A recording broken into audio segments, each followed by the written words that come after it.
to the perfect crime. Crime. Oh, my wealthy fraternity brothers. $67. And a second-hand typewriter. I told you to leave it alone. No, you were so scared you froze to it. It was the first time, Artie. The next time it'll be all right. If there is a next time. When we made the deal, you said you could take orders. You said you wanted me to command you. I do.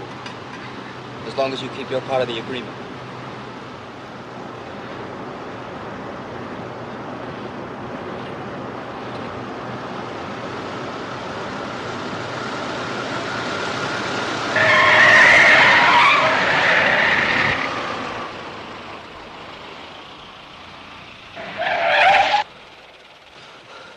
What was the big idea of that?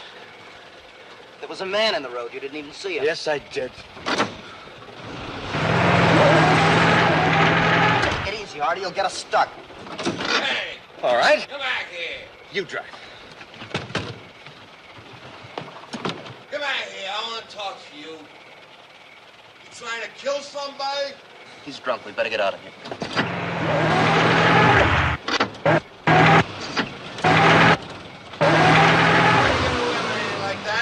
Wait a minute. Stop. You're smart, don't you? What? That way. You come back here. I'll show you who's smart. He's asking for it. Give it to him.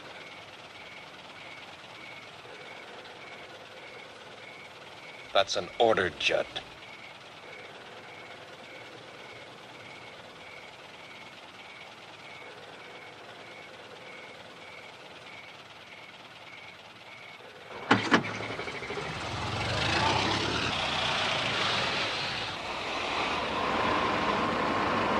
Faster.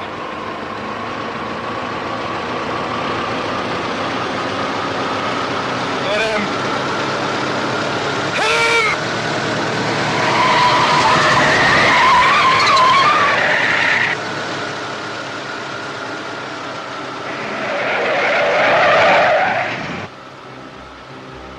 We almost killed him. Drunk. Would have known about it anyway. It would have been murder. Uh-huh. You know why I tried it, Judson? Because I damn well felt like it. That's why.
Artie. Artie, we're home. Artie. Bam!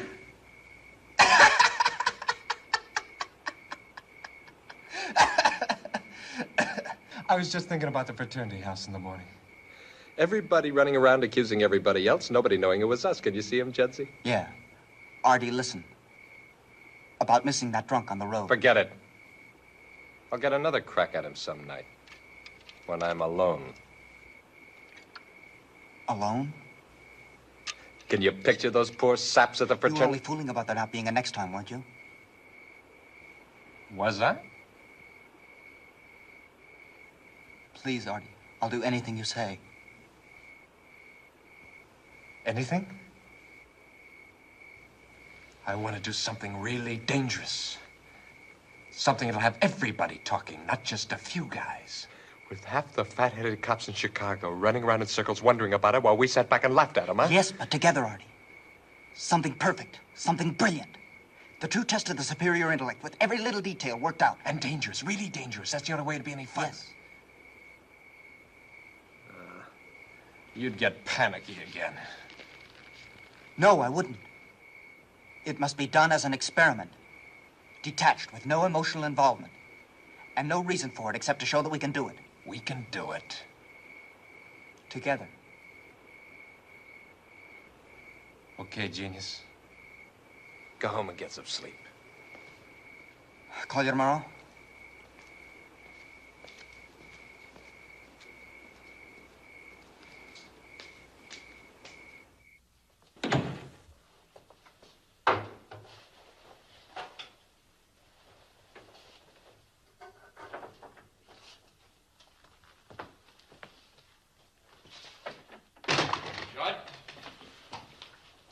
Ben, Father was worried about the car.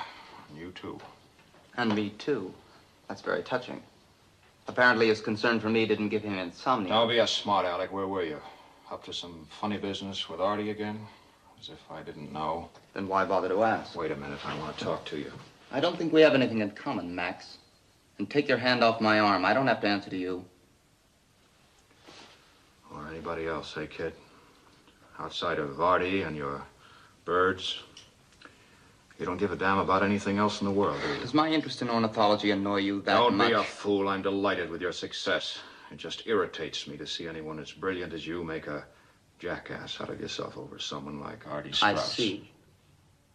For your information, my dear brother Max, Artie Straus happens to have one of the most brilliant minds I've ever had. I know all about Artie Straus and his mind.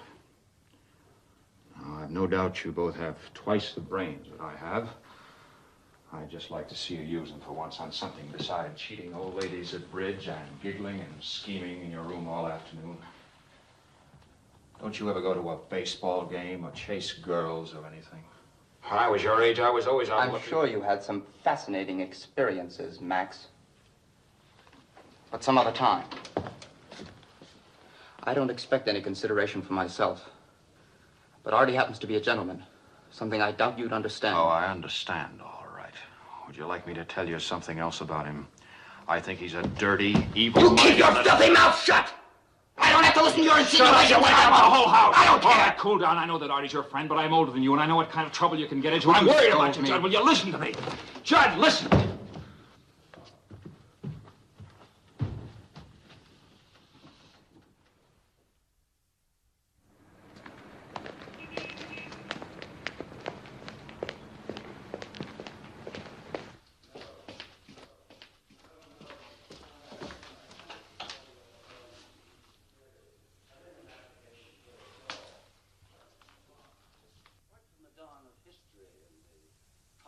Code of an eye for an eye and a tooth for a tooth.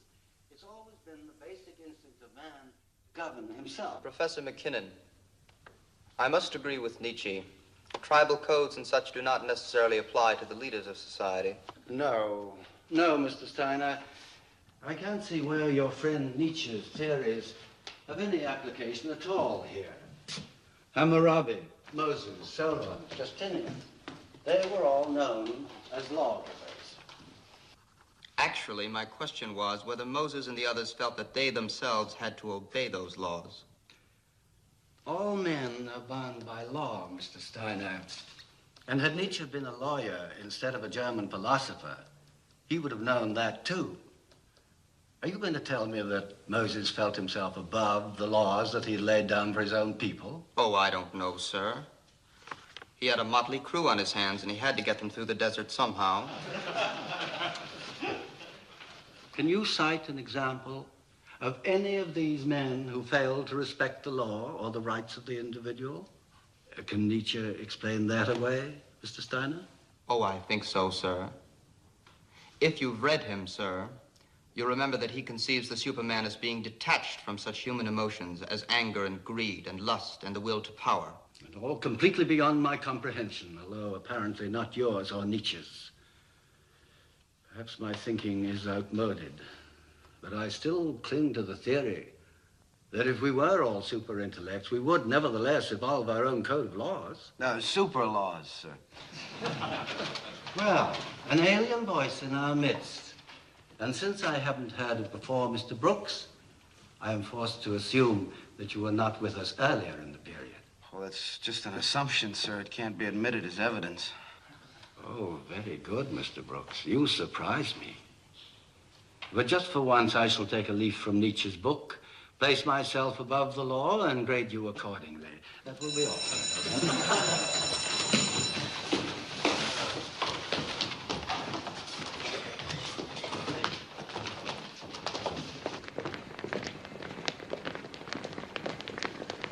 Every time I stick my neck out, he chops my head off. You get away with murder. How come?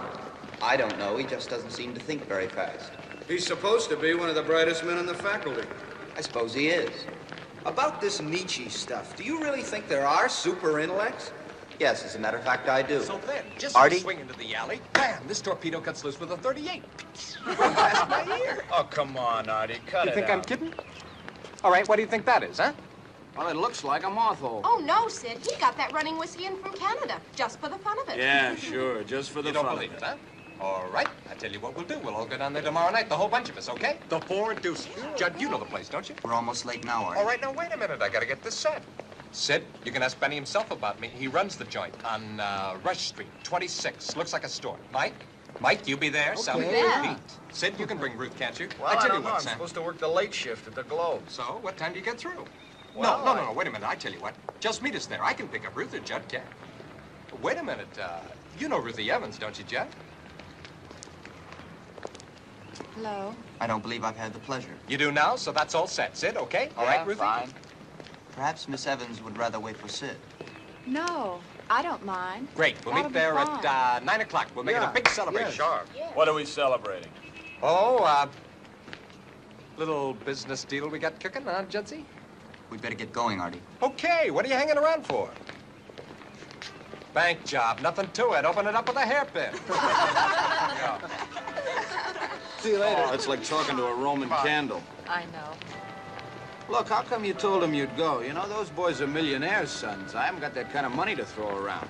It was Artie's idea. Let him pay. How many times do I have to say it? When I go someplace, I I like to to pay pay my my own own way. way. Yeah, I well, know. Okay, I'll starve for a week. Don't worry. Mother'll feed you again. Hey, Brooks. Yes, sir. I like it. There's good human interest. Have they really got that mouse in the physics lab? I wouldn't have written it if they didn't, sir. Well, who knows? It might be good for a picture on the featured page. Well, I'll get the mouse. Give me a photographer. We'll go up to the lab. Relax.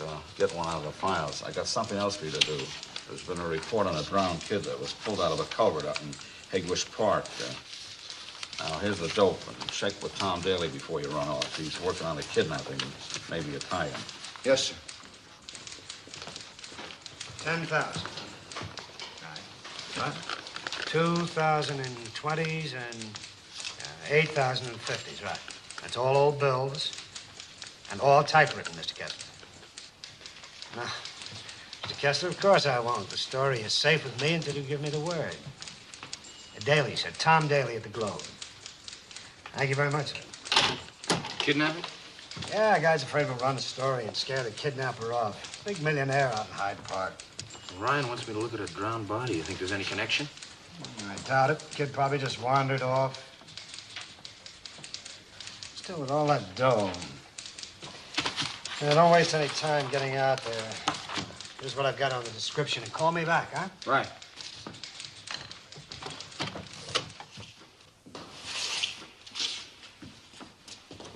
They brought him in around 8 this morning.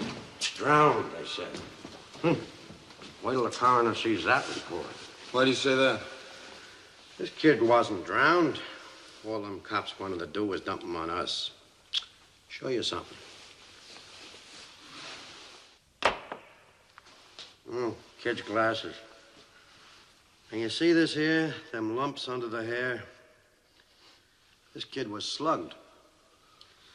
See how stiff this is? Dried blood. What's the matter? Nothing. Glasses. Oh. Now, in my opinion, this boy was hit on the head with a blunt instrument 2, 3 times.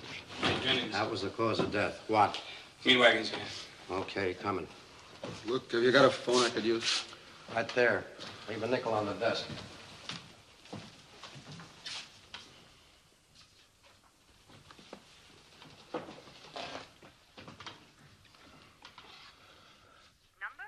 State 1097. Chicago Globe. Tom Daly. This is Sid. Hello, kid. I'm at the morgue. I think I've got something. The description fits to a T. This boy didn't drown. He was killed, hit over the head with a blunt instrument. All right, listen. Stay right where you are and don't say anything to anybody. I want to see if I can get somebody from the Kessler family to come over with me and make a positive identification. Yeah, okay.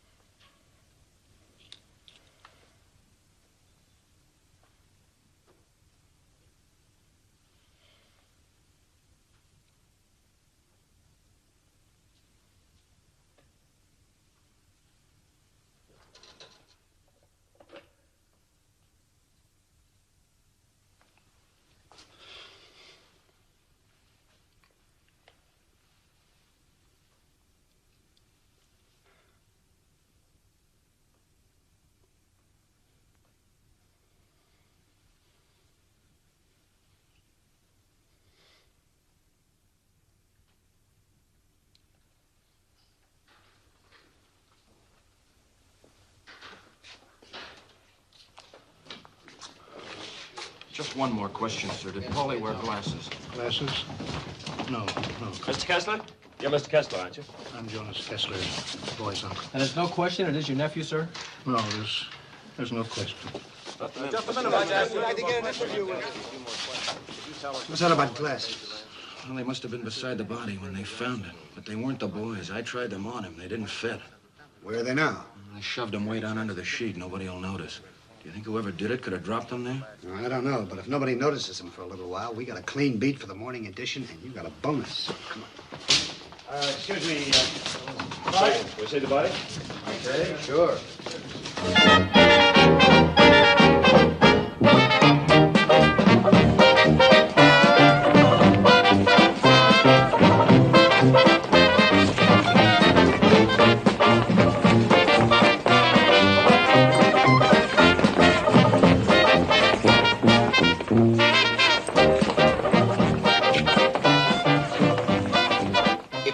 Plato's system, you see. All children would be wards of the state and assured of being educated correctly. Wouldn't that be terribly sad and impersonal? Children do have feelings and emotions, don't they? Of course they do. But for whom? Why should it be their parents? They didn't choose them. I certainly didn't choose mine. It's pure biological accident. You feel that way about your own mother and father? I have very little in common with my father. Or my mother. My mother died when I was 8 years old. Oh, I'm so sorry. Judd, hey, Bruce, you gotta hear this. Old Sid's the biggest man in town. Hey, Sally, Sam, take a seat, will you? Hey, come on, just sit down. Hey, how are you, boy? Sit down and have some drink. We gotta celebrate.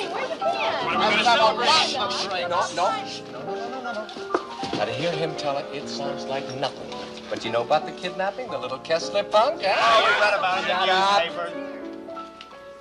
Didn't you notice that every paper in town had to say it was a Globe reporter who found out the kid had been murdered? So who do you think it was? Sid!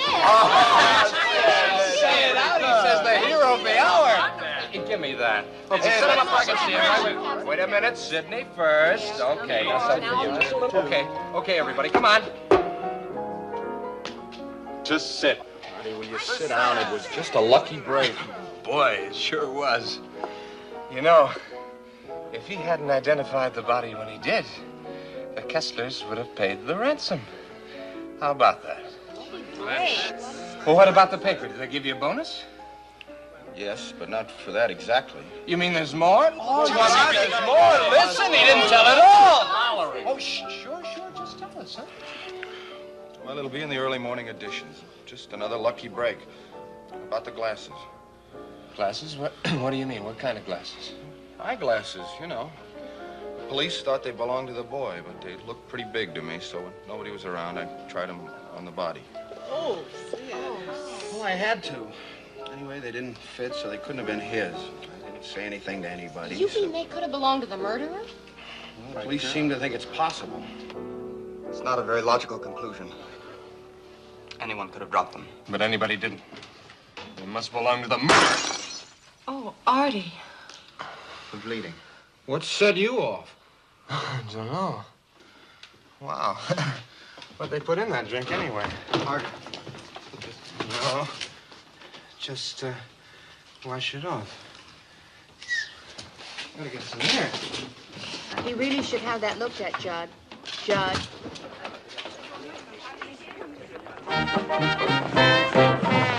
Well, at least he didn't propose another toast. He might have hurt himself badly with that glass. Ah, for a guy who dodges 38 caliber bullets, that's nothing. We'd better get going. Yeah. What's the rush? We've got an early class in the morning. You know how it is. Yeah, well, Okay, so Good night, sir. Good night, Ruth. somebody sure let the air out of this balloon in a hurry.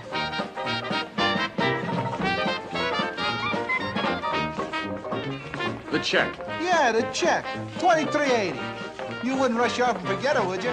This party was on Artie. Which one was it, Miss? The wacky one?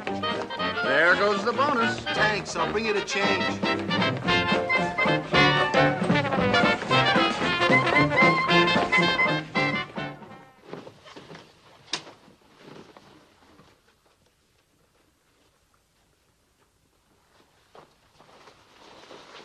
I can't find them. They've got to be here somewhere. I couldn't have left them out there. Of course not. The last time I wore them, I was studying. In that tweed jacket. Yeah, the same one he had on yesterday. The same one he tossed on the ground when he got that brilliant idea about hiding the body. He left him there like a calling card, didn't he, Teddy? Huh? I didn't drop them. You picked my coat up. You grabbed it up by the tail and tossed it to me. That's when they fell out. I agree it was inexcusable to have them in my pocket, but I didn't drop them. Isn't that lovely? He agrees it was all our fault. We said dump the body in the lake, but no, he had a stroke of genius. Shove the kid in the culvert, he said. Nobody will ever find him there. No, not in a million years, he said. Artie, will you please stop that? Shut up, we're not talking to you. The first guy by on his way to work pulled him out of that stinking culvert. So why do you suppose he picked the culvert, Teddy? Huh? What? Because he was scared and it was the first place handy? Yeah, I think you're right. And you know what else I think? I think he never wanted to go through with it anyway. That's not true, and you know it, Artie. We agreed it was the true test of the superior intellect. Superior intellect? What do you think of that, Teddy? You and I work out this perfect, beautiful crime. And then the superior intellect tries to see how many ways he can... Shh. I heard some loud voices. Well, what are you doing with all this stuff? I was looking for something. At 2 o'clock in the morning? What were you looking for? I don't I'm think that's terribly any sorry good we business. disturbed you, Max, but Judd was looking for a corkscrew I loaned him. But he was just going to drive me home anyway, weren't you, Judd? Drive you? It's 2 blocks. But the neighborhood's swarming with kidnappers and degenerates. Max, you wouldn't want to be responsible for anything happening to me, would you? Or would you? What's that for? Protection. Teddy? I always take him along. He's indispensable. Cute? The girls always get a big kick out of him anyway. Coming, Judd? I'll be back in 5 minutes. Or what?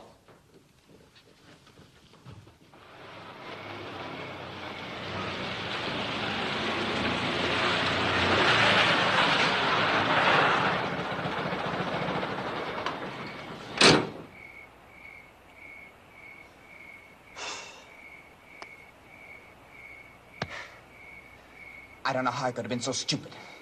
You were. I could go in and claim the glasses tomorrow. Tell them I read about them in the papers. Mm-hmm. Did you go out to the park a lot? With my students, sure. I don't have to know when I dropped them. Ah, you'd butch it up. As I say, Sergeant, I take my birding classes to the park very often. And there's just a possibility that I might have Birding dropped classes, Steiner? Hey, what are you, some kind of nut or something? I happen to be an ornithologist, Sergeant, with special permission from the Department of Parks to take my classes on field trips. Oh, I see. And, that's how you figure you lost the glasses, huh? It's possible. That, wouldn't have been, Wednesday afternoon, about Wednesday? 6 Oh, no, o'clock, would Sergeant. it? I remember it particularly, because it was just about that time that a friend of mine and I picked up a couple of girls on Lakeshore Drive. They said their names were May and Edna, but I... Betty and Edna, you idiot. No, Artie. We agreed on May and Edna. I know we did. And we picked them up on Lakeshore Drive, right by the aquarium. So what difference does it make? So pat, nobody will believe it. When you start remembering details like that, they know it's an alibi. But it's all we've got. Suppose they pick me up and question me. You promised you'd stick by it. You swore you would. All right. I'll stick to it. For a week. 1 week and not a minute longer. After that, I'll make up my own alibi. Stop worrying. It's not that easy to trace an ordinary pair of glasses. But suppose they do. And suppose it is more than a week. So what? They're not my glasses.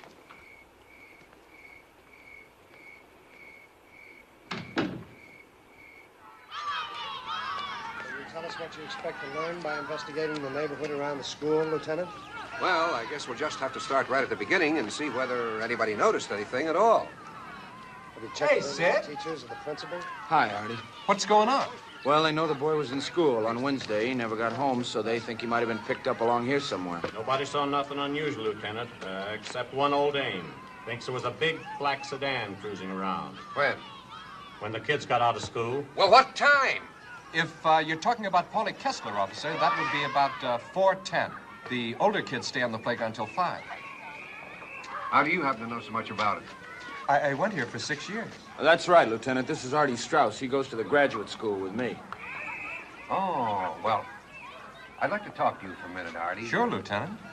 Come on over here, will you? Excuse us. Well, let's get a statement. Stay right where you are for a minute, will you, fellas? How long ago has it been since you went here? 4 years ago. 4? Oh, I went to college at 14, University of Michigan. Well, I don't suppose the place has changed much in 4 years. Are they pretty strict here? Do they keep a pretty close watch on the kids? Oh. Do you ever notice any strange characters hanging around, like after school, I mean? Oh, no, the teachers wouldn't allow that. And the police are very efficient out here. Well, what about the teachers? Any oddballs? Most of them, if you ask me, Lieutenant. Like who, for instance? Oh, well, Mr. Henderson was one.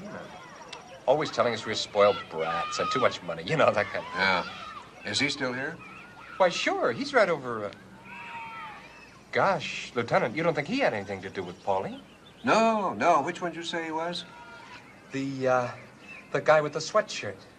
Just throwing the ball. Henderson, huh?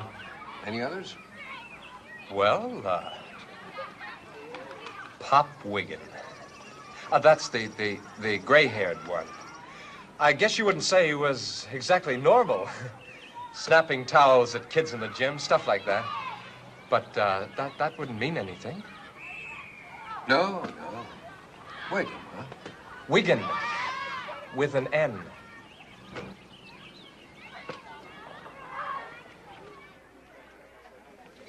It's the place where I discovered the Kirtland warbler. I was the first person to find one in 60 years. Of course, it doesn't exactly compare with Red Grange running 97 yards for a touchdown. I think it does. I think it's fascinating. I'd love to go out there sometime. You would?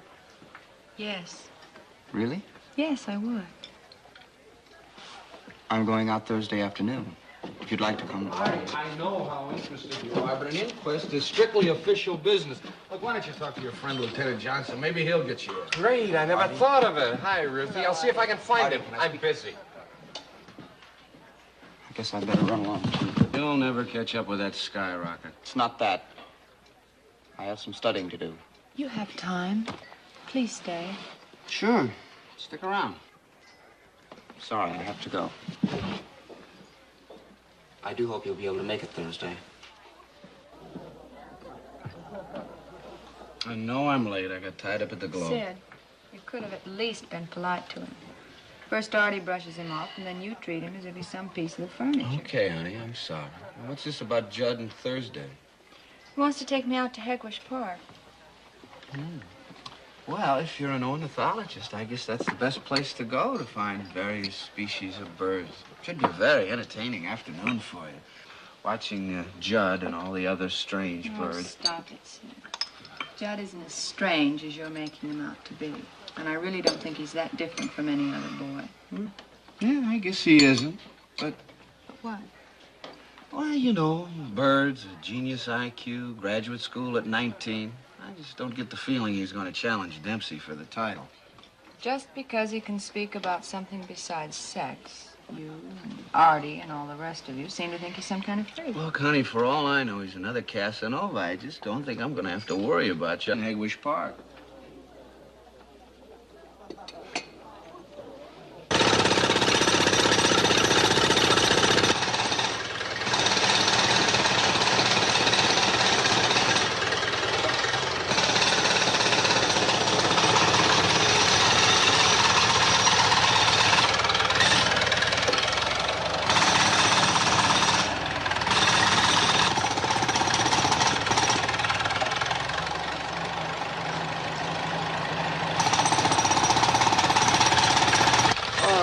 Break it up here. Come on, keep these folks up on the sidewalk, will you, officer? Come on, let's break it up here. Come on, up there, please. You too, Miss O. Hello, Artie. Everybody and his brother wants to get underfoot. Sure looks that way. Well, what's going on, Lieutenant? Somebody phoned in and said they saw some mysterious man throw a bundle in the sewer here on Wednesday night. So we gotta dig it up. That's pretty stupid, huh? Sure is. I'd like to get my hands on the guy that called. Listen, you know anybody around here talks with a German accent? With a what? With a German accent. German accent?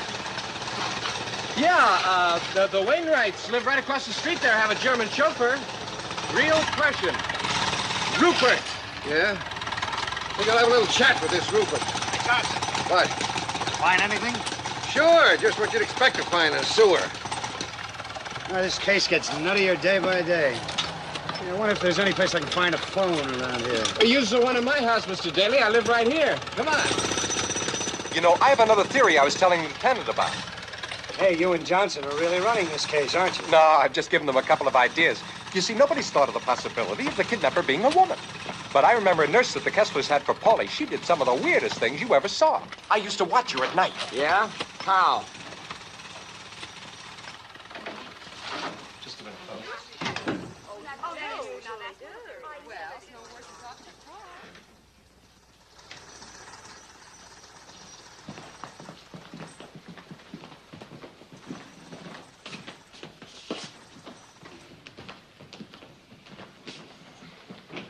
Bunch of old biddies playing cards. If they knew you were reporters, they'd be all over you. Phone's right over there, Mr. Daly. Oh, thanks. Would you like a drink? Why not? Yeah. Sid, come here. State 1097. Okay, hold it. Now, watch this. Hey, all pre-war, too. What would you like to drink, Mr. Daly?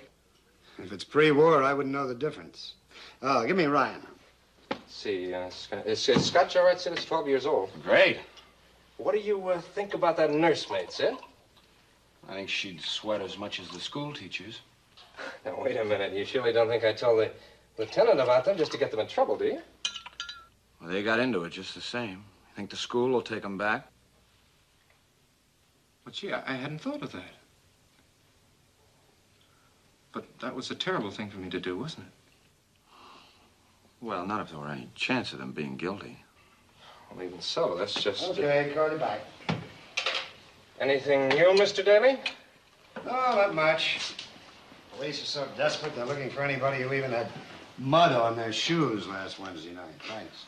Oh, they did make a positive identification of the typewriter that was used to write the ransom note. Oh, the Corona they wrote about. No, it was an Underwood portable with a bent key. They're sure of it. Oh, but for pity's sake, you scared the life out of me. Sorry, Mumsy. These are friends of mine. We didn't want to disturb you. Reporters working on the Kessler case. This is Mr. Daly. How do you do? Mr. Sid Brooks. How do you do? How do you do? I've been telling them my theory about Margaret, Mumsy. You remember her? Margaret? Mm-hmm. Margaret. You've had so many theories, dear. He's done nothing but talk about the case ever since it happened. Oh, such a terrible thing, and so tragic for the poor Kesslers. Arthur, dear, get me the sherry, will you? Mrs. Bainbridge is in such a state, she has to have something for her nerves. Oh, we're all on edge, I guess. This horrible thing. Police digging up the street out there, and that crowd making such a racket you can't hear yourself think. I declare I expect the next thing they'll do will be to search this house. Thank you, dear. Well, they have to follow up every clue, Mrs. Strauss. Of course they do, and they should. None of us will get a wink's sleep until this fiend has been captured. Every one of us has children, and... Mrs. Strauss, have you any idea why the Kesslers were the victims? Not the slightest. And Paulie was such a handsome little boy. Yeah, but still, if you were looking for a kid to kidnap, Paulie's just the kind of cocky little punk you'd pick. Arthur, that's a terrible thing to say. But it's the Simply truth, awful. Mumsy. You said yourself he was a fresh little smart aleck who wanted to I've said spank. the same thing about every child in this neighborhood, including you, Arthur Straus. That doesn't mean you have to repeat it. What will these gentlemen think of me? I think you've been very gracious, Mrs. Strauss, but I also think we're imposing on you. He said? Yeah. A pleasure, Mrs. Strauss. Bye, Mrs. Strauss. Goodbye. Wait a minute. Wouldn't you like to stay for dinner? No, thanks, Artie. I'm going to start checking on that nursemaid. Well, I'll go with you. I can tell you what she looked like. That really won't be necessary, Artie. Thanks just the same. Arthur, dinner's in an hour. You know how your father likes to have you here. Yes. So long, Artie. See you in the morning, Artie. Arthur, don't drink any more before dinner. You know how it affects you. How? Don't pout, dear. You should go and call Judd. He's been trying to get in touch with you all afternoon. Who cares? I'll call him after dinner. Then come and see the ladies. They're dying to meet you. And they'd be fascinated to hear what you know about the case. Oh? Okay. Oh, that's my good boy.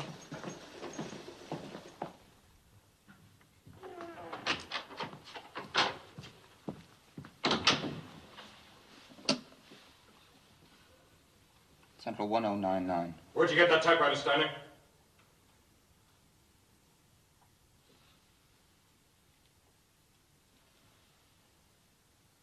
Why, I've had it for some time. Why do you ask?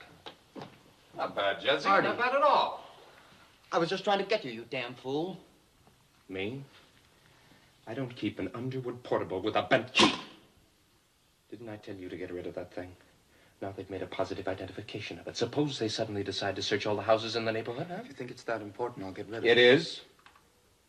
I'll find a place for it. And leave another pair of glasses?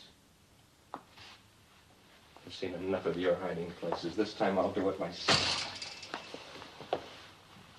Tomorrow afternoon, maybe. We could drive out by the, stockyards. Not tomorrow afternoon. Oh, you got another date? You ditching me for some girl? I haven't been able to find you for 3 days. I've been doing exactly what we said, watching the cops run around in circles. Who's the girl? Ruth? Good, Ruth. You gonna take a birdie? Egwish? She said she was interested. Good idea. You'll have her out there all alone, huh? No witnesses? Yeah, you'll be perfectly safe. Girls never talk about it afterwards. She can scream her head off. Oh, what's the matter? Isn't that what you planned? No, it isn't. You're not falling for her, are you, Jed? Of course not. I just hadn't thought of that. But this is your chance. Now, look. We agreed to explore all the possibilities of human experience, didn't we? Unemotionally detached. Put together, Artie. Sure, but I've done things alone. You can, too. Don't tell me you haven't got the nerve.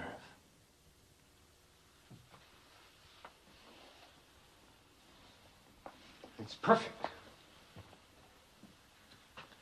And the best part is that Ruth won't be suspecting a thing. What's the matter?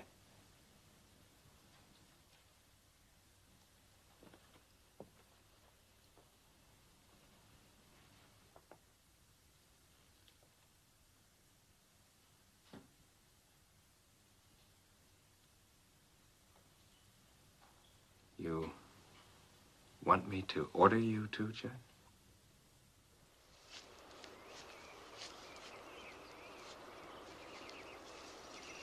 Right up in the top branch. I can't. Oh, wait, I saw something move. That's it. Here. Yes, there. Oh, it's beautiful. I'm so glad you brought me here, Judd. What is it, Judd? You seem so sad. That's a sentimental term. There's no such thing as sadness. Only the reality of things happening. You don't really believe that, Judd. Over there, for instance. That's where they found the body of the Kessler boy. Is that sad? Yes, it is. Terribly sad.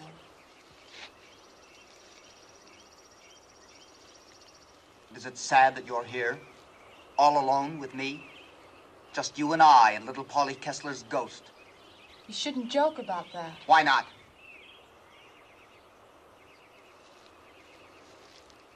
What's one life, more or less?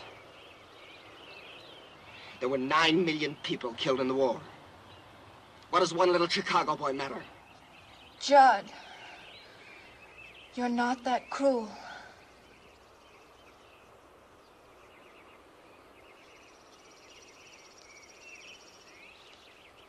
No.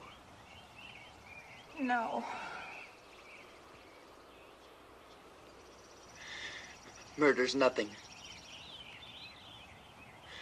It's just a simple experience. Murder and rape. Do you know what beauty there is in evil? Is there? Yes. You're trying to frighten me, Judd. If you were to move now, why don't you run? Is that what you want me to do? Yes. Do you have to attack me, Judd? I don't have to do anything. If I attack you, it's because I choose. No! Ah!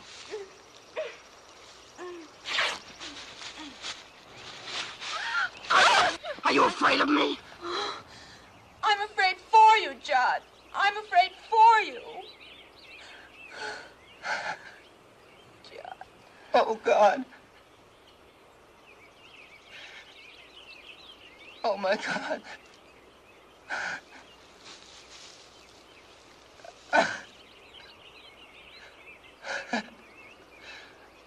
I'm so ashamed.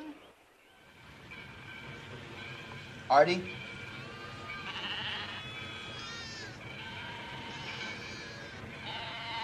What is it? A Judascope. Didn't you ever see one? No, what does it do? Watch and you'll find out.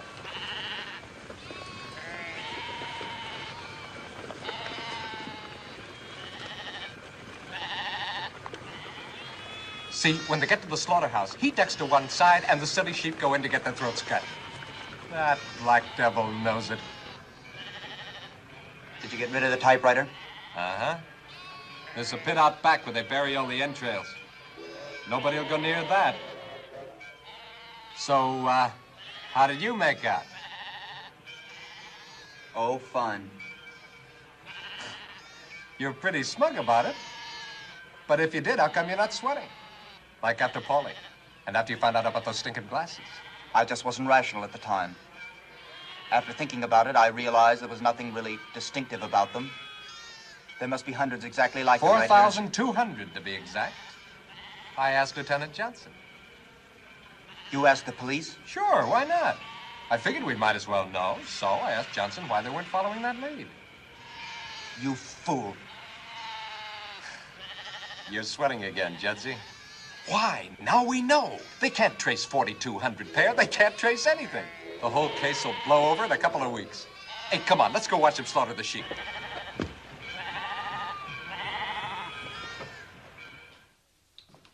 I looked all through my bedroom, gentlemen. I just don't understand it. I'm positive I had them last night. Have you seen those glasses of mine, Emma? The ones with the black rims on my desk, perhaps? I just cleaned your room this morning, Mr. Judd. They weren't there then. I don't think I could have lost them. They wouldn't be someplace else around the house. Well, I only use them for studying. What do you think? Boss is pretty definite about it. It's the state's attorney. He gave us orders. Mr. Horn, I'm a great admirer of his. I'm a law student, you know. You wanted to talk personally to anybody on the list who didn't have their glasses. I see. Then I expect you want to take me down to the Hall of Justice with you now. Not exactly. The Pennington Hotel, Mr. Horn's taking a suite there. Just to protect anyone he talks to. You know what the reporters would do with something like this? Of course. Very considerate. Shall we?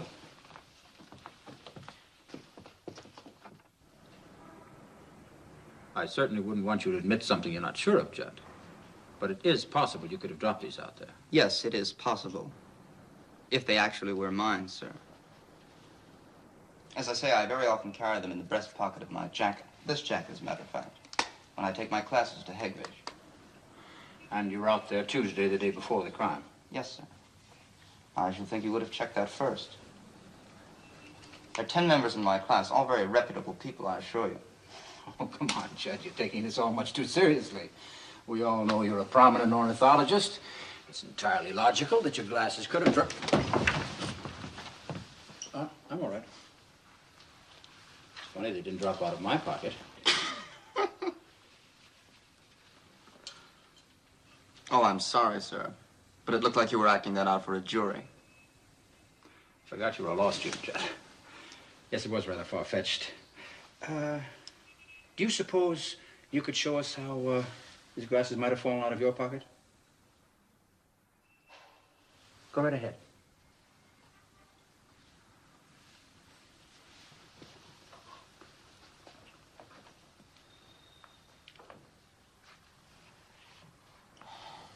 Of course, the terrain is considerably different out there. Of course. I suppose I could have tripped over a root or something. Like this.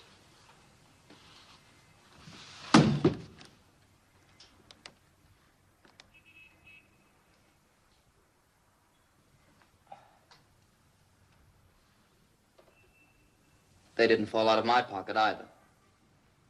No. May I see your coat a moment? Yes, certainly.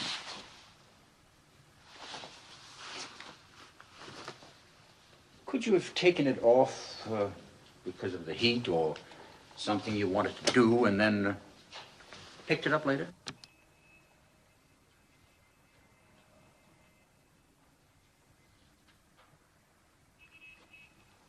Yes, but I wouldn't pick my coat up that way. Why not? I'm very careful about my clothes. Unless you were in a hurry. Unless it was dark.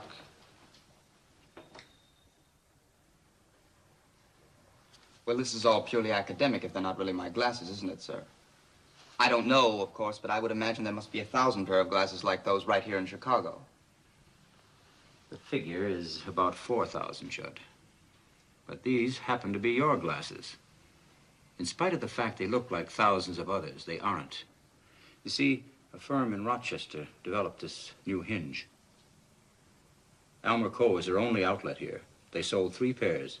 One to an executive who's been in Europe for a month, one to a woman in River Forest, and the third to you.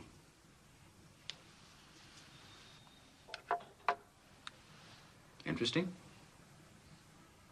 Now, how would you like to tell us about Wednesday afternoon?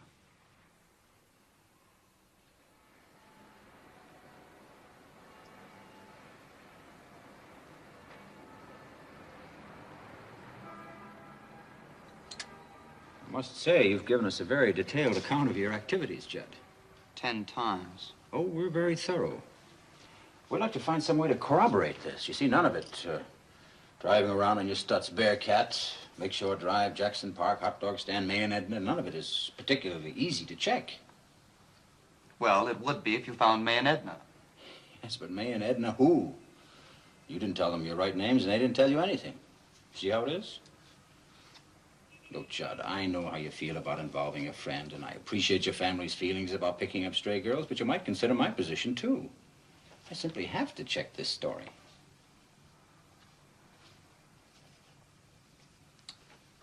Look, Judd, I give you my word. I'll never say anything to either of your families if you tell me your friend's name.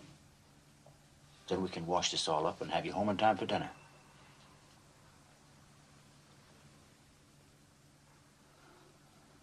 All right. I doubt that he'll ever speak to me again. But his name is Artie Straus. Artie Straus? From the university also. You know him? He's the kid that's been helping me all along. Very interesting. If you pick him up and bring him in, he may be able to help us some more. Yes, sir.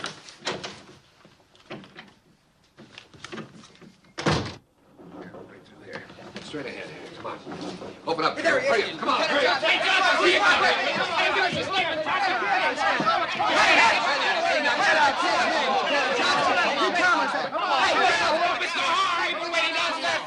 Don't you think it's about time you gave us a statement? I'll give you a statement when I'm good and ready to. In the meantime, there'll be no reporters in this suite. Come on!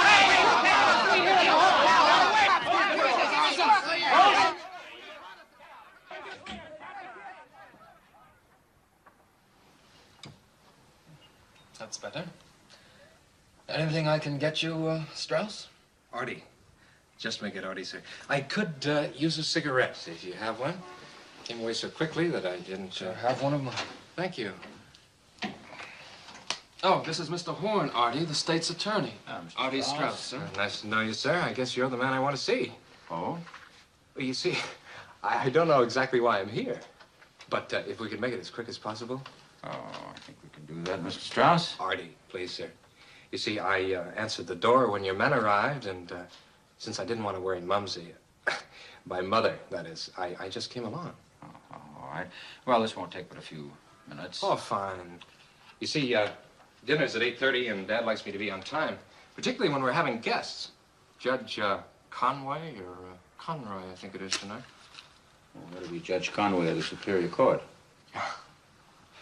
In that case, we'll make it extra brief. Won't you sit down, Artie? Well, I'd prefer to stand if you don't mind, sir. The nervous type. But, please. Thank you. Well, I'll come right to the point, Artie. We're interested in a description of your movements in the afternoon and evening of Wednesday, the 17th. Last Wednesday. That's over a week ago, isn't it? Yes. Yeah, this is Thursday. Well, you see, it's pretty hard to remember that far back. That's what your friend Judd said. He did? But he managed to recall a few things. Oh, well, did he say I was with him?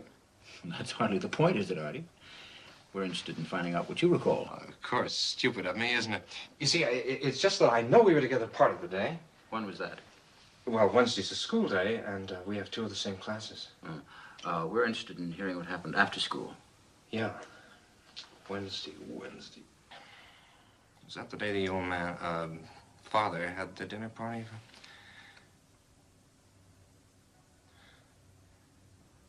Wednesday was the night the little Kessler boy was kidnapped. Is that why you want to know? Then I better get it right. Wednesday. It may help if you recall being with Judd any afternoon and evening last week. Well, I know we went to the Edgewater Beach Monday. That was a party. And the Four Deuces Friday. No, Thursday. But Wednesday. I don't believe so. Oh, I remember. I went to the movies. Alone. And that's all you remember about Wednesday night? Just dropping into a movie alone? No friends? No girls? That's it, sir. I wish I could tell you something more helpful. Yeah? The commissioner just phoned. He wanted me to tell you that Judge Conway called him. For the family, sir. So? Well, nothing. He just wanted me to tell you. All right. You told me. Oh, Johnson. Yeah. What about that other matter? Oh, May and Edna? Oh, yeah, the two dames. Well, we're still working on it, sir. Did he say something about two girls named May and Edna? Oh, I don't know if that's their names. Two girls we interviewed as secretaries. That's not true, Mr. Horn. Judd's broken his word of honor to me. He promised he'd never tell it to anybody. Why, Artie? Well, because that's where we were Wednesday night. Out with a couple of chippies we picked up on Lakeshore Drive. He knows what'll happen if my family finds out. Well, what else did he tell you that we... Artie, have you been lying? Don't you know this is a murder case? Do you realize what the consequences could be? Can't be as bad as what my old man will do. He'll skin me alive if he finds out I was out with a couple of tramps. He doesn't need to find out. Do you want to tell us about it now? Didn't that blabbermouth tell you enough? We'd like to hear it from you. All right. Well, look, it wasn't so much anyway. We were just out cruising in Judd Stutz, and we saw these two tramps, May and Edna, they said their names were. Couple of crows. Anyway, I wound up with Edna, and Judd was left with... Yeah. Follow them on what? Roller skates? They just went down the freight elevator and took off. Yeah, well, Johnson says that Horn took him to dinner. Maybe he did. I got the kid making the rounds of all the restaurants in the neighborhood. Yeah, well, the feeling is that there's nothing much to it, particularly since they were taken out to dinner. Yeah. No, that's right, I'll let you know. Here we are, Mr. Judd. Will this be satisfactory? Excellent, mon père, merci. Et monsieur, votre père, il se porte bien, j'espère? Es gesund, danke schön. Und wie ist Ihre liebe Frau und Kinder? Danke. Wie immer sind Sie alle wohlauf. Gut. Préparez-nous un bon dîner, s'il vous plaît, et servez-le d'aussitôt que possible. Mais bien sûr, je m'en charge. Comptez sur moi. Merci. I told Robert to order for us, Mr. Horn. I assure you it'll be excellent. How many languages do you speak, Judd? 14, including English and German and Italian and French, Sanskrit, Russian, Latin, Greek. That's classical Greek and modern Greek, Umbrian. I expect to brush up on some of them in Europe this summer. Europe? Yes, I plan to leave next week. Europe. Stutz Bearcat, the best restaurants. You fellas really have a hard life, don't you? By the way, that Stutz is a two-seater, isn't it? I thought you'd be wise to that one, Mr. Horn. You see, in a two-seater, a girl has to sit in your lap. Oh, cozy. You boys really had us worried there for a while, especially you, Artie. I'm sorry, sir, but I didn't think Judd was going to back out of our agreement. If you'll excuse me, I think I'll wash up. I'll join you. Might as well go, too.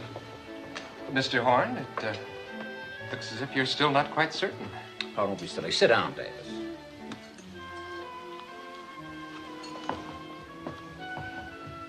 I don't think they had anything to do with it. I don't know. The stories tally, but what do you think, Whitey?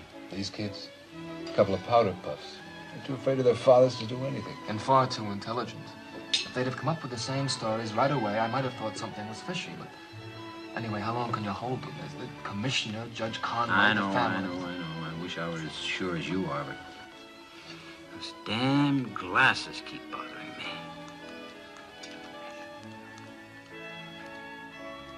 Here they come. Hey, hey, wait, where are you going?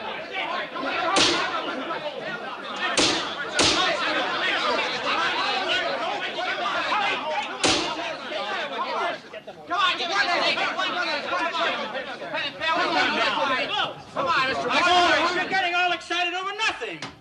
There's no story here because there have been no charges. What? Start chamber proceedings. I'm trying to get information on the kidnapping. And if I think I can get it from these two boys, I'll keep him as long as I like. Shut that door. Give us his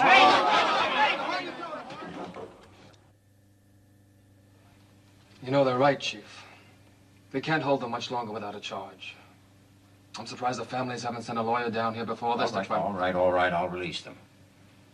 I don't know why I've kept them as long as I have, except... No, never mind.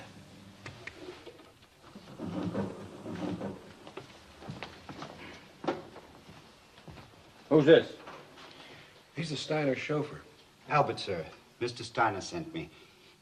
I brought pajamas and a few toilet articles for Mr. Judd in case you kept him overnight. That's subtle. Well, Mr. Judd won't need them. You stay here and drive him home. I knew all along the boys couldn't have done it. How?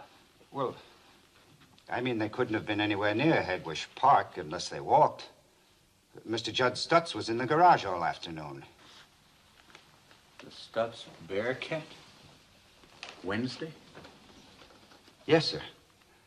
I know, because Wednesday is my afternoon off.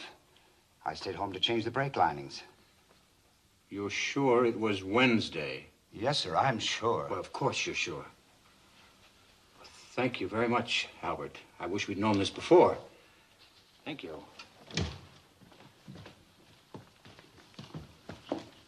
So they were cruising around in the Stutz Bearcat Wednesday. Were they picking up girls? Well, the little devils, they almost had us believing it. That still doesn't prove It proves they lied, and this time I'm going to get the truth. Which one will we hit with it first? Well, it's Judd's car. Yeah, but Artie's the wise guy. Johnson's buddy. Nice and cocky. I'll bust him apart at the seams. You go in there and keep Judd happy.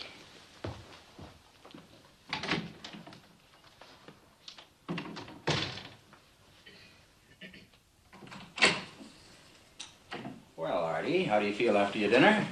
A little sleepy. Oh, really? Well, it's the shank of the evening.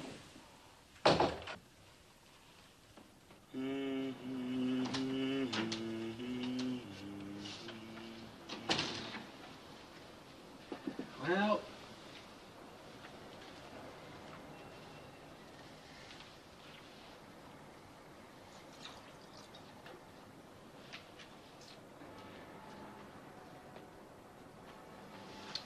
It's all over, Steiner.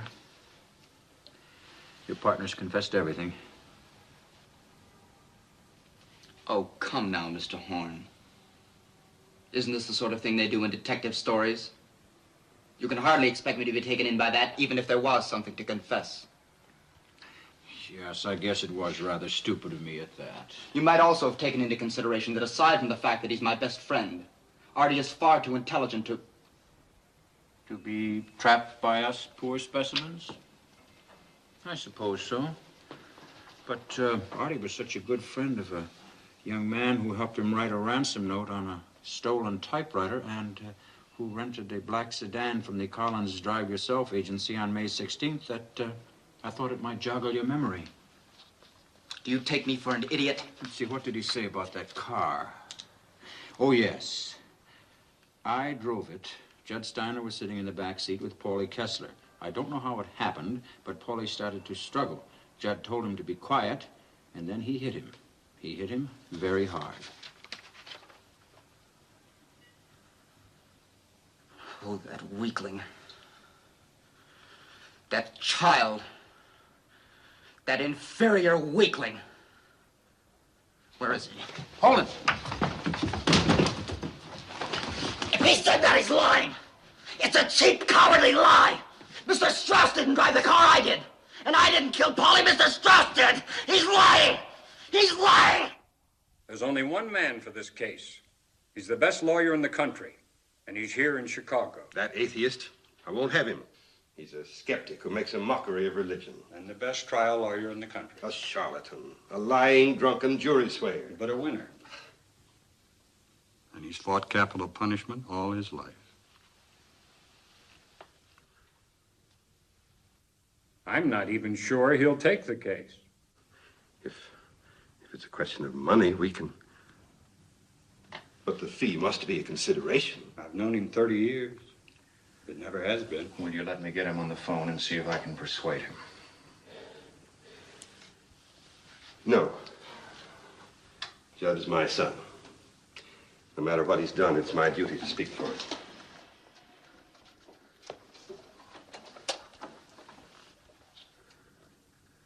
He'll give me information. I want the number of Jonathan Wilk. W-I-L-K. Judd cleaned up most of it, and I helped him.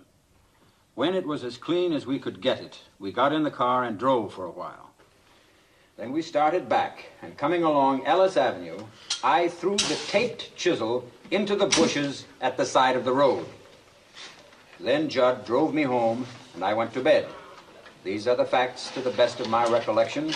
Signed, Artie Straus. Do you have anything to add to that? Artie. Judd. With the exception of saying that I killed Polly, Mr. Straus has done such a brilliant job, no one can think of adding anything to it. If Mr. Steiner hadn't involved me in that asinine alibi, there wouldn't have had to be a confession. And as far as killing the kid goes, I was sitting in the back seat where... I mean the front seat. The front seat or the back seat? All right, boys. I haven't finished. Have you both been treated fairly by me? Yes, sir. No violence? No intimidation? No. That's all? You'll have 5 minutes to question them. All right, now, was it the front seat or was it the back seat? I know. I meant to say the front seat. That's what I meant to say. Jonathan Wells. Jonathan Wells.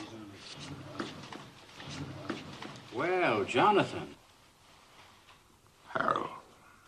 I suppose I should have realized you'd appear sooner or later.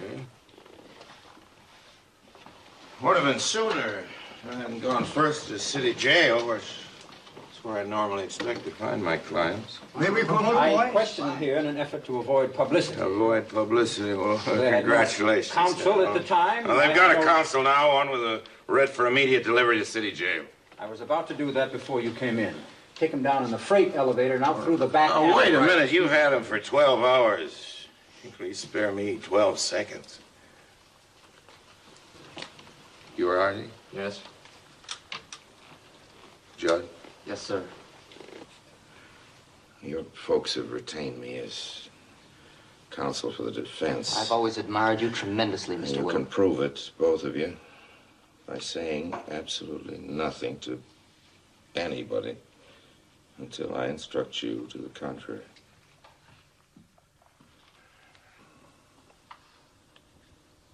That's it, Harold. Let's go. Come on, boy. Hold it up, please.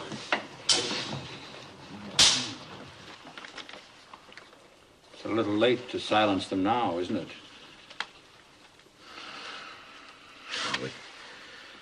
We do what we can. I suppose I ought to consider it a minor victory that the boys weren't hanged before I got here. They will be soon enough. Luckily, that decision won't be up to you, Harold. Oh, you may as well know, before you decide on a plea, Dr. Ball and Dr. Stauffer have been observing them. Observing? In their opinion, the boys are completely sane. Might be more interesting to hear their conclusions. The doctors would observe each other. Mr. Wells. Sid.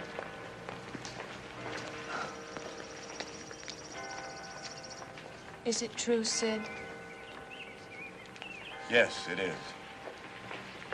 Oh, I just can't believe it. Well, you can believe it, all right. And the confessions they signed will take them right to the gallows. Oh, my God. But look, Ruth, be sensible. I mean, they're murderers. How do you think the Kessler family feels? I know how they must feel, Sid. But I can't help feeling sorry for Judd and for Artie. Sorry for them, Ruth. They plotted a cold-blooded killing and went through with it like an experiment in chemistry. Sid, Judd isn't like that. Believe me, I know. How do you know? Will you just believe that I know? No, I won't just believe you. Something must have happened. Well, did it? Well, did something happen?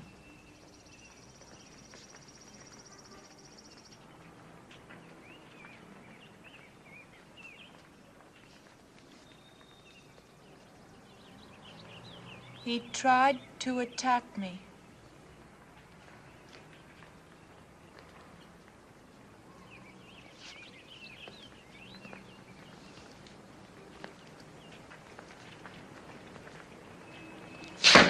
Dirty little degenerate.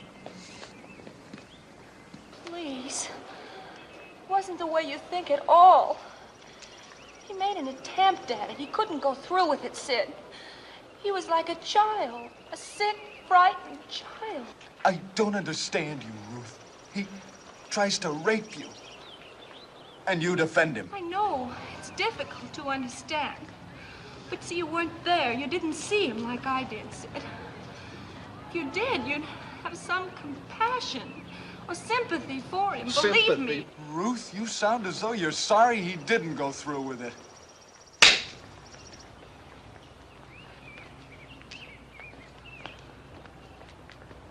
I hope they hang him. I hope he hangs till the rope rots.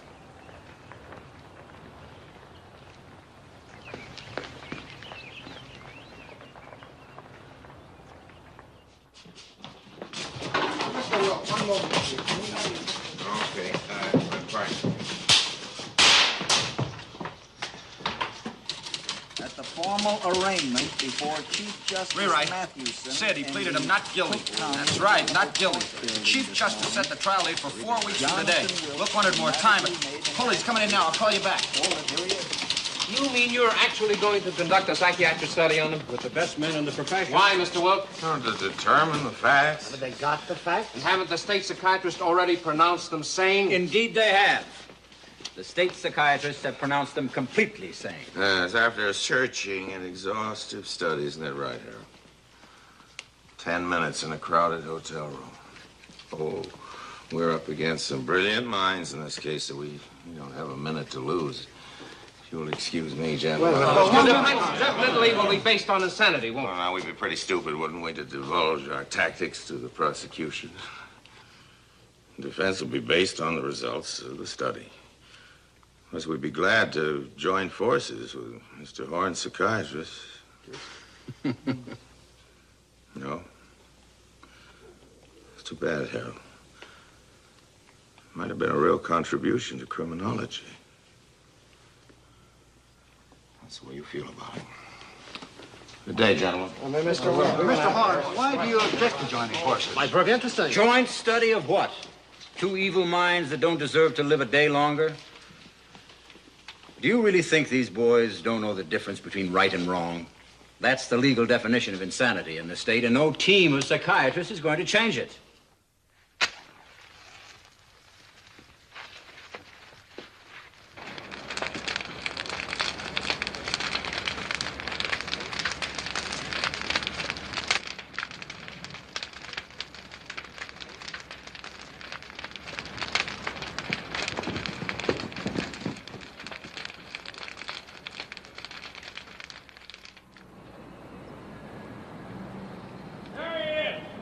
Good morning, sir. We're posting a couple of men here tonight, just in case the Cluxers decide... I'd prefer you didn't, Lieutenant. Well, they may come back again, sir. I don't think we ought to worry our heads over the kind of folks whose reaction to an emotional situation is to pull a sheet over their head. Any comments on this fiery cross business, Mr. Wilk? It's much too warm for an open fire. Are you worried about getting an impartial jury after this, Mr. Wilk? I've been worried about juries for more than 40 years. But, Mr. Wilk, with public feeling the way it is, Yeah? don't you think this is a hopeless case, even for you? That's what I keep reading in your newspapers, but I'd rather leave the final decision to a judge, not your editors. Mr. Wilk, it's common knowledge you take more than half your cases without a fee. No offense, sir, but is it true you're getting $1 million for this one? It's been a matter of public record for 2 weeks now. The State Bar Association will determine the fee. Well, if the fee isn't that important, sir, why take the case? Well, I did give it some thought, but it occurred to me that to deny the rich the same right of defense as the poor might be to go along with the same kind of thinking that started that fire. Morning, gentlemen. Thank you very much. Good morning, sir.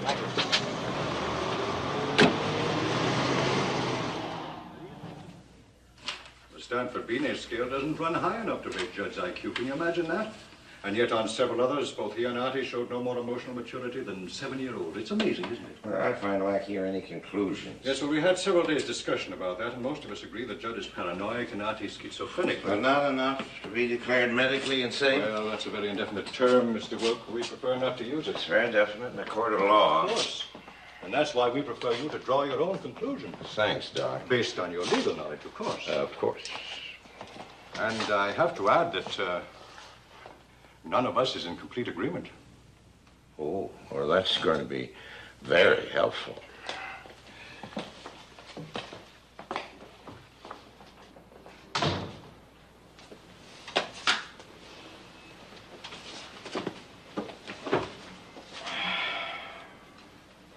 I see you have the finished report. Should be intensely interesting.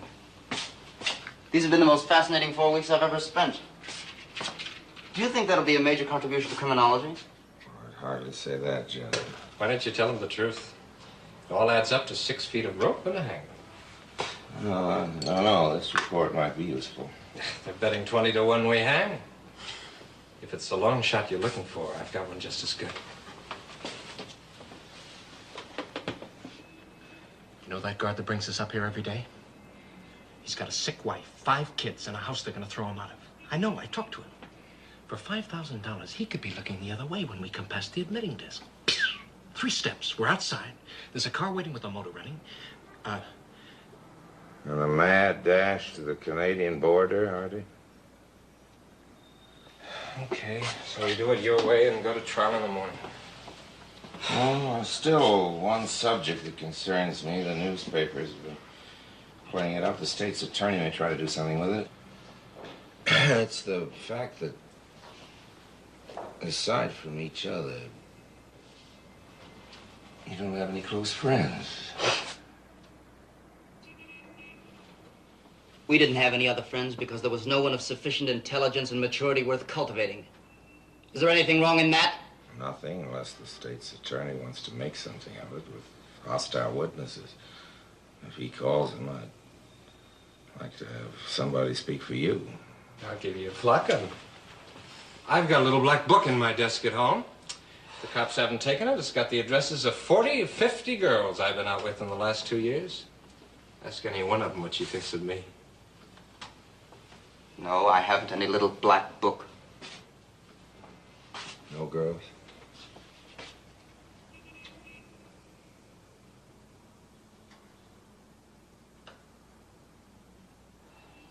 Yes, there is one I've been out with lately. I don't know what she'd say. You want to give me her name?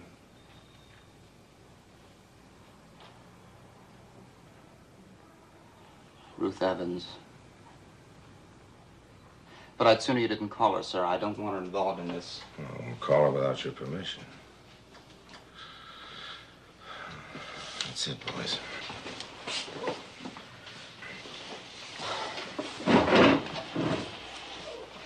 Mr. Will, can I ask you one thing?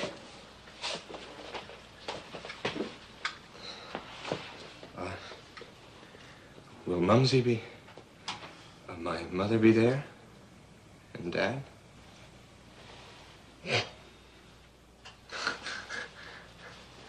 Why? What am I talking about?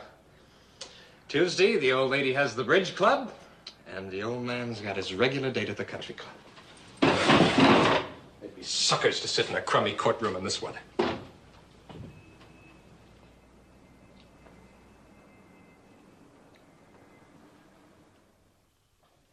There is no other justice. There is no other verdict. There is no other penalty. Because never before in the history of this city has such a vile, cold, brutal, inexcusable, premeditated murder been committed. Gentlemen of the jury, my office, representing the outraged citizens of Cook County, dedicates itself to presenting the evidence in this case in such a manner that the perpetrators of this crime shall be convicted and hanged as swiftly as possible.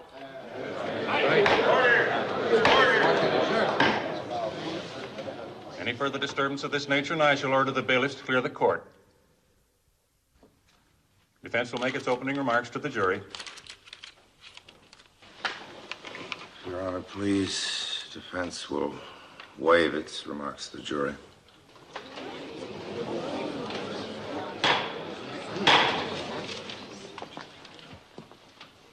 The court will approve.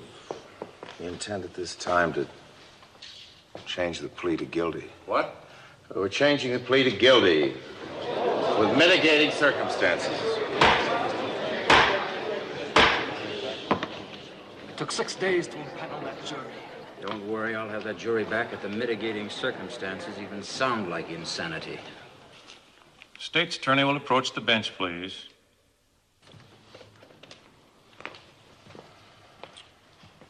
The court accepts your change of plea to guilty for the defense, Mr. Wilk. Before I dismiss the jury, may I see both of you gentlemen in chambers? Be a short recess. And unless you've completely lost your faculties, sir, I demand an explanation for this fantastic about-face. Mr. I have Straus, never in my life Mr. Straus has every right to question my judgments. I've taken a big responsibility. If I'm going to persuade anybody of the boy's emotional instability, it's going to be the judge alone. But we hired you on your reputation as a manipulator of jurors. Of course we did. That's your Sitting in reputation. that courtroom today, studying that jury, we wouldn't have had a chance with him. No, Mr. Wilk. I can't understand any of this. Will what you did today help Artie? I think so, Mrs. Straus. I hope so. I hope so. You see, here in Illinois, when you plead guilty, you don't have to have a jury. And that means that I'll be talking just to the judge. I hope he'll be more tolerant than any jury. Hope. But I think they should know that if it becomes a question of actual insanity, a jury will have to decide. But you throw the jury out. Then the judge will have to recall a jury. But what else is the psychiatrist's testimony except insanity? Functional disorders, emotional imbalances, tell me psychotic They are either injuries, which insane only- or they are not. A sane person can't commit an insane act. And after what you did today... Mr. Straus, I'll understand if you'd rather have another lawyer. No, sir. Lawyer. Now? The best kind. Between now and 9 o'clock tomorrow morning? Ridiculous. No. We're committed to you, sir. And I think we've made a tragic mistake. I hope you're wrong. I really do, Mr. Steiner. I object. I object, Your Honor. I object. I've said it 10 times and I say it again. The moment you admit evidence on insanity, this becomes a mock trial. So far, nobody's mentioned insanity except you. Your Honor, all the defense is asking is a chance to present expert testimony on the mental condition of these two boys. As a mitigating circumstance. Well, Your Honor. It's just another word for insanity. No, it's not. And that just evidence another has word to for- be presented Your to Honor, a jury. Mr. Horn was virtually godlike omniscience, and without hearing a single word from Dr. Allwood, has already arrived at a conclusion which the testimony of the witness may not support. Your Honor, defense counsel is making a mockery of procedure. I object to his... Objection overruled. You may take the stand, Dr. Allwyn. Raise your right hand. Well, thank you, Doctor. Now, can you tell us how far this tendency, what you call schizophrenia, had progressed with Artie Straus? Not to any degree of exactitude. We do know the habit of lying, indulging in fantasies, which the boy developed in infancy, had progressed to the stage where he himself was having difficulty distinguishing between what was true and what was not. Now, that's right. Your Honor, the prosecution moves a jury be impaneled. But why? If Artie Straus cannot distinguish between what is true and what is not Your true, Honor. he cannot distinguish between right and wrong and is Your therefore Honor, the insane. state's Isn't that what you're saying, attorney- Doctor? No, I don't believe so. Come Now, on, just a Doctor, minute. you're an expert and under oath. Is your I am diagnosis insanity or cross-examining not? this witness. Under oath, I cannot answer that, sir. Insanity is a legal term, not a medical one. I'm a doctor, not a lawyer. Motion denied. Your witness, Mr. Horn.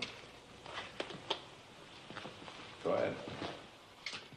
poppycock, Doctor. More psychiatric verbiage. Call it paranoia, call it anything you like. What it all adds up to in Judd Steiner is a feeling that nobody liked him. And they had good reason not to. Paranoia encompasses a very positive feeling of being right, and a strong neurotic suspicion of being persecuted because of those feelings. Oh, it does, eh? Well, let me tell you something. For the past 10 days, in cross-examining you and your colleagues, I've had exactly those feelings. I know I'm right, and I have a distinct feeling of being persecuted by the defense. Do you think I should be committed? Your Honor, I submit that if the subject to be debated here is Mr. Horn's sanity, for once I agree with him, only a jury could determine that.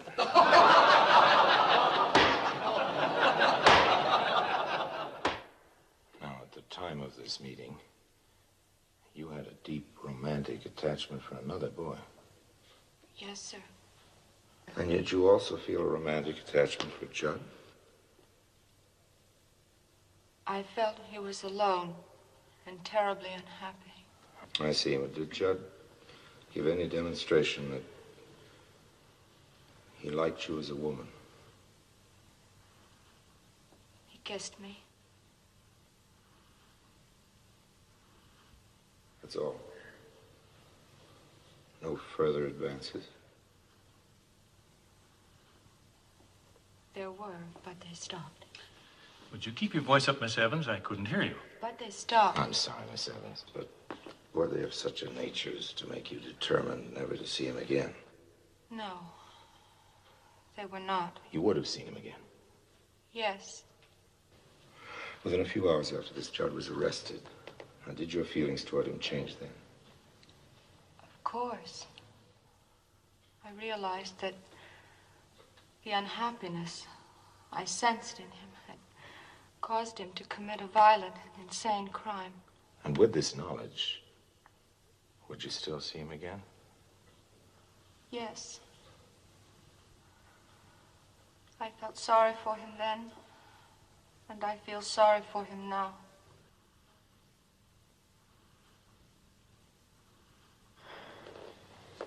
No further question.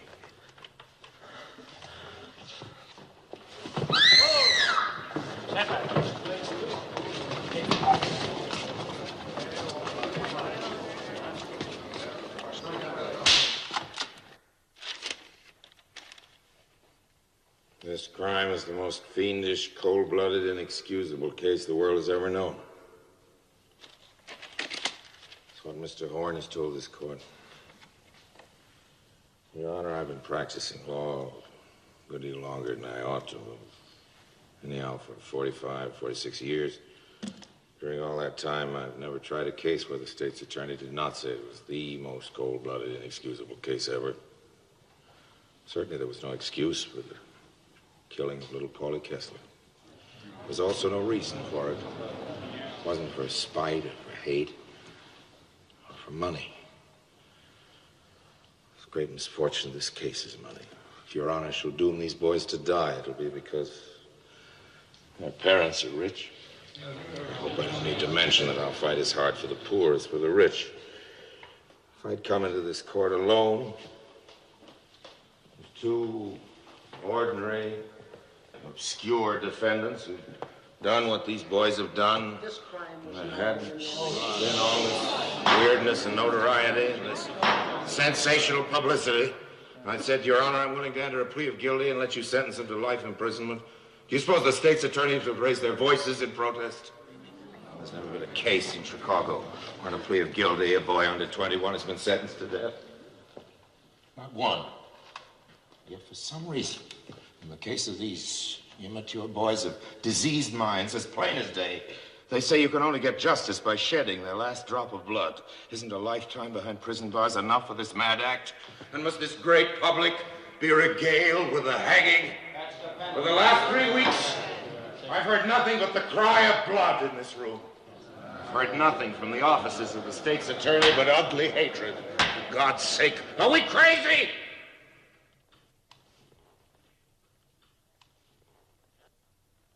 If you hang these boys, It will mean that in this land of ours, a court of law could not help but bow down to public opinion. As cruel a speech as he knew how to make, the state's attorney has told this court that we're pleading guilty because we're afraid to do anything else. Your Honor, that's true. So, of course, I'm afraid to submit this case to a jury where the responsibility must be divided by 12. No, Your Honor. If these boys must hang, you must do it. It must be your own deliberate, cool, premeditated act. The state's attorney has laughed at me for talking about children's fantasies, but what does he know about childhood? What do I know? Is there any one of us who hasn't been guilty of some kind of delinquency in his youth? How many men are there here today? Lawyers and congressmen, judges, and even state's attorneys who haven't been guilty of some kind of wild act in youth. And if the consequences didn't amount to much and we didn't get caught, that was our good luck. But this was something different. This was the mad act of two sick children who belong in a psychopathic hospital. Do I need to argue it? Is there any man with a decent regard for human life and the slightest bit of heart that doesn't understand it? We're told it was a cold-blooded killing because they planned and schemed. Yes, but here are officers of the state who for months have planned and schemed and contrived to take these boys' lives. Talk about scheming. Your Honor, I've become obsessed with this deep feeling of hate and anger. I've been fighting it, battling with it till it's fairly driven me mad. What about this matter of crime and punishment anyway? Through the centuries, our laws have been modified. Till now, men look back with horror at the hangings and killings of the past. It's been proven that as the penalties are less barbarous, the crimes are less frequent. Do I need to argue with Your Honor that cruelty only breeds cruelty? That every religious leader who's held up as an example has taught us that if there's any way to kill evil, it's not by killing men. And if there's any way of destroying hatred and all that goes with it, it's not through evil and hatred and cruelty. It's through charity, love, understanding. This is a Christian community, so-called. Is there any doubt that these boys would be safe in the hands of the founder of the Christian religion? I think anyone who knows me knows how sorry I am for little Paulie Kessler. Who knows that I'm not saying it simply to talk. Artie and Judd enticed him into a car, and when he struggled, they hit him over the head and killed him. They did that. They poured acid on him to destroy his identity and put the naked body in a ditch. And if killing these boys would bring him back to life, I'd say, let them go. And I think their parents would say so too. Neither they nor I would want them released. They must be isolated from society. I'm asking this court to shut them into a prison for life. Any cry for more goes back to the hyena. It roots back to the beasts of the jungle. It's no part of man. This court is told to give them the same mercy that they gave their victim.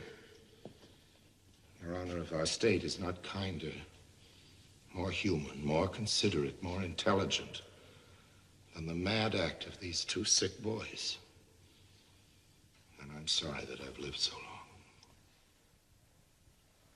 long. I know that any mother might be the mother of little Paulie Kessler who left home and went to school, never came back. I know that any mother might be the mother of Artie Straus, Judd Steiner. Maybe that in some ways these parents are more responsible than their children. I guess the truth is that all parents can be criticized. And these might have done better if they hadn't had so much money. I do not know. The state's attorney has pictured the putting of the poor little dead body in the ditch. But, Your Honor, I can only think now of taking these two boys, 18 and 19, penning them in a cell, checking off the days and hours and minutes until they're wakened in the gray of the morning and led to the scaffold. Their feet tied, black caps drawn over their heads, stood on a trap, the hangman pressing the spring. I can see them fall through space. I can see them stop by the rope around their necks.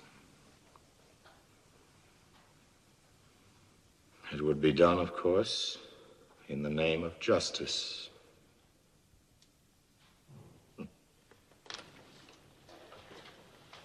Justice. Who knows what it is? Do I know? Does Your Honor know? Can Your Honor tell me what I deserve? Can Your Honor appraise yourself and say what you deserve? Do you think you can cure the hatreds and maladjustments of the world by hanging them? Mr. Horn says that if we hang Artie and Judd, there'll be no more killing.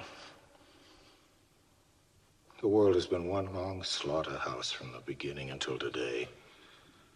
And the killing goes on and on and on. Why not read something? Why not think instead of blindly shouting for death?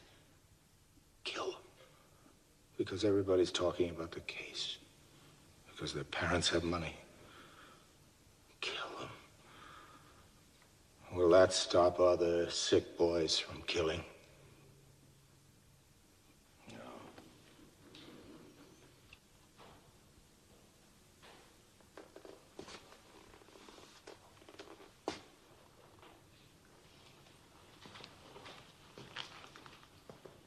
It's taken the world a long, long time to get to even where it is today. Your Honor, if you hang these boys, turn back to the past. I'm pleading for the future. Not merely for these boys, but for all boys, for all the young. I'm pleading not for these two lives, but for life itself. For a time when we can learn to overcome hatred with love. When we can learn that all life is worth saving. And that mercy is the highest attribute of men. Yes, I'm pleading for the future. In this court of law,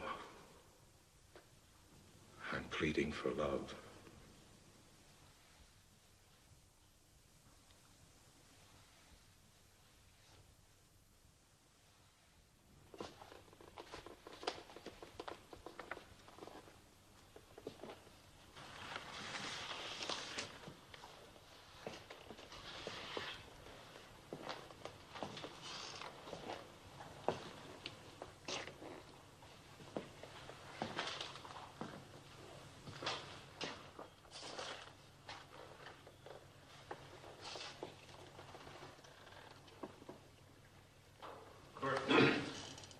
Court stands in recess until 10 o'clock tomorrow morning.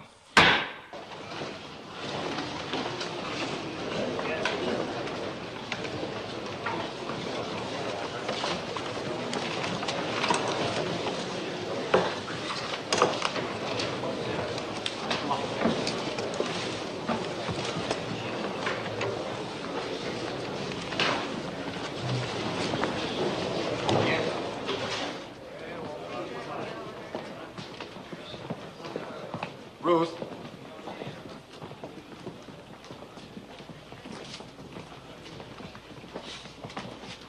I don't know whether you'll believe me or not. I don't know why you should. After listening to Will, I'm glad you went on the stand. It took a lot of courage. Just wanted to tell you. Sid.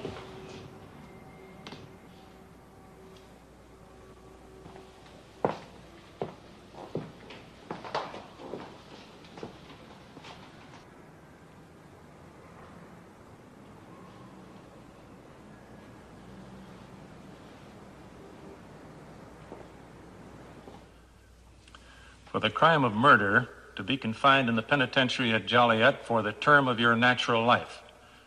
For the crime of kidnapping for ransom, to be confined in the penitentiary at Joliet for 99 years. The sentence is to run consecutively. Court is adjourned.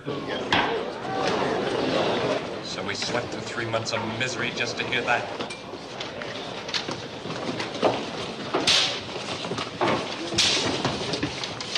I wish they'd hung us right off the bat. Is that your only reaction, Artie? No remorse, no feeling of... Remorse? I wasn't expecting you to fall down on your knees and thank God for deliverance. God? That sounds rather strange coming from you, Mr. Wilk. A lifetime of doubt and questioning doesn't necessarily mean I've reached any final conclusions. Well, I have. And God has nothing to do with it. You sure, Judd? In those years to come, you might find yourself asking if it wasn't the hand of God dropped those glasses. And if he didn't, who did?